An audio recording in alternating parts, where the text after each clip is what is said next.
Sa gitna ng maliwanag na sikat ng araw, umalingaw-ngaw ang sunod-sunod na putok ng M16 at kalibre 45 na baril sa gitna ng tanghaling tapat na tumapos sa buhay ng isang retiradong opisyal ng militar. Patay sa loob ng kanyang pickup truck ang 68 taong gulang na AFP retired colonel na si Leonardo Sungkaya matapos tambangan ng mga hindi pa nakikilalang armadong sospek sa boundary ng poblasyon at barangay Kidama, Matalam, Cotabato nitong Biyernes, Pebrero 6. Walang kalaban-laban at nag-iisa sa sasakyang minamaneho ni Sungkaya ang kanyang kulay gray na Nissan Navara nang bigla siyang harangin at pagbabarilin sa Purok Anthurium. Hindi na nailigtas pa ang biktima matapos magtamo ng tama ng bala sa iba't ibang bahagi ng katawan. Sa paunang investigasyon ng pulisya, na-recover sa crime scene ang mga basyo ng bala mula sa M16 rifle at caliber 45 pistol na patunay sa tindi ng planadong pag-atake. Batay sa impormasyon mula sa Matalam Municipal Police Station sa pamumuno ni Police Lieutenant Colonel Arniel Melocotones, ang biktima ay residente ng Purok Azucena, Poblasyon Matalam. Na-recover sa nga to ang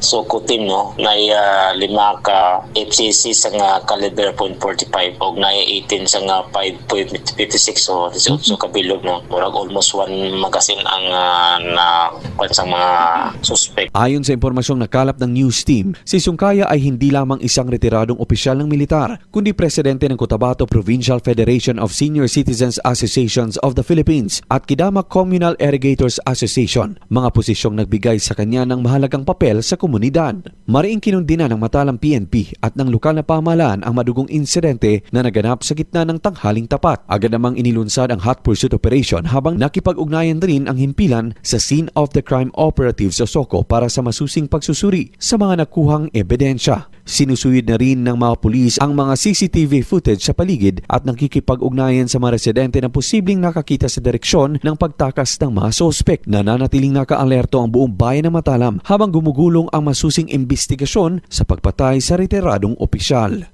Luigi Alan Totor, NDBC, Bida Balita.